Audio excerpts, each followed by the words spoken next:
Now, lawmakers that supported the strip club law say it's doing exactly what they wanted it to.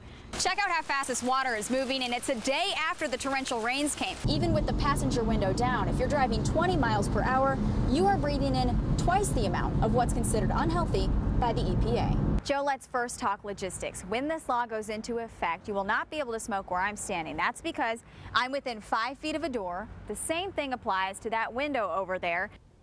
The porn industry brings in about $14 billion a year. Here's some facts about kids and the internet. About 13% of all children have been solicited by an online predator. Unlike a retail outlet or even a bar or restaurant, you're not going to walk into the Albatross unless you're comfortable around smoke. This stuff is really, really hard. This isn't your average snow. The following November, that number grew to 36,000 pounds. Now, in most cases, that will only amount to a few $100s, but for some students, every dollar counts. Let me show you how loose this new liquor ordinance would be. My stride is about 2 feet. 1, 2, 35, 36, 37. But later that night, that search was abandoned after a cell phone tracker revealed the boy, or at least his phone, was in Springfield. They caught John Kimberlin of Fair Grove actually trying to get out of this building. Police say he caused some damage to doors and windows, but the emotional damage for those who are a part of Head Start was really far worse. It doesn't make any sense. Apparently, someone wasn't using their head when they hit Head Start. That's the only explanation OCAC officials who run the preschool program could think of. In this case, you got, I got a call. I asked how many centers, 5, and I thought, you got to be kidding.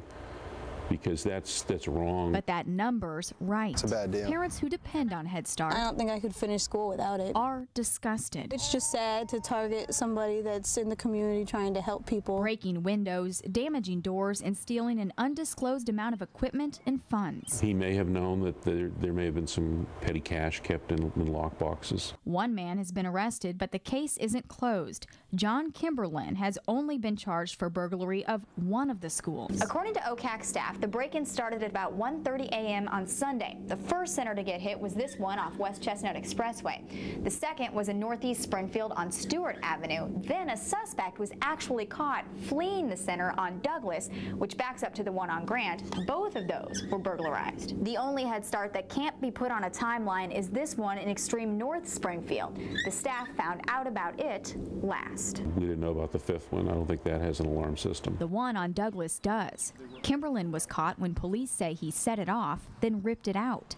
Some say it wasn't enough to begin with. I think it's a good idea to have, some security cameras at least on the exterior of the building. Others say desperate people will do anything to get a head start. Times are tough right now, and I don't know.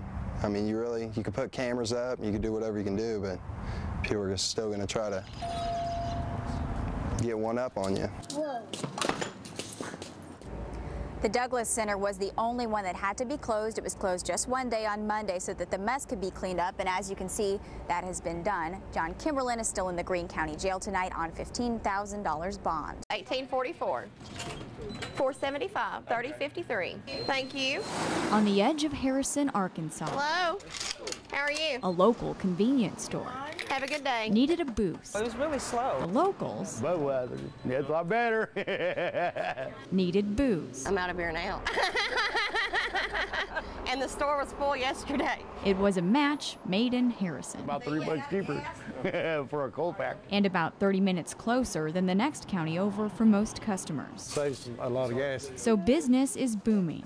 Well, put it this way, we were store number 50, and as of today, we're store number 1. Boone County beer drinkers are rejoicing. It's a lot better than driving. But the mayor of Harrison isn't ready to drink to success just yet. We were waiting because the Arkansas legislature was considering passing a law saying that any county that was wet automatically had mixed drinks, but they didn't pass it. Jeff Crockett is convinced it'll take hard liquor, mixed drinks, for real economic stimulus. I think we need it in order to get some decent restaurants to look at us, any Chili's or Applebee's or anything like that. Beer and wine alone are creating jobs, though. And we ran the store by ourselves, did everything by ourselves. But since this has started, there's 3 of us. 3 of us, and then sometimes 5. A handful of other businesses have applied for permits to sell, and 9 packaged liquor stores will soon grace the county. They'll need workers, too. Then there are the sales. We've tripled. Yes.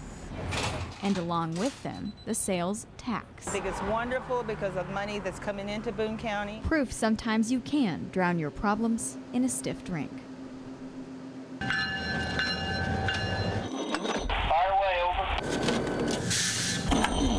The rail yard sounds like a sub-zero symphony.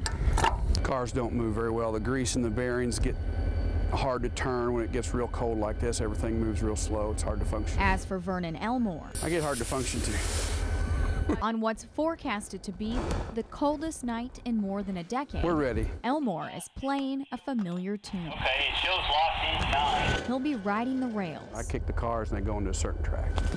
for 4 hours tonight, What, it's supposed to get down to what? Negative something ridiculous tonight? while his partner Brian Martin is basking in a positive. 70. Nice. Yes, nice. But he'll get his turn. Is it cold enough for the rescue hat? The pair switch roles halfway through their 8-hour stint at the tracks. Let me put in perspective just how cold it is out here for these guys. The night shift runs from 3 until 11. When they got on at 3 o'clock this afternoon, it was 13 degrees in Springfield. Midway through their shift, it's 11 degrees. And by the time they get off tonight, it's supposed to be 0. I guess the cold weather got to it. Snow shut down business here yesterday, but cold? Just had to muddle through. After all, that's what the conductors do, keep the trains running and make beautiful music.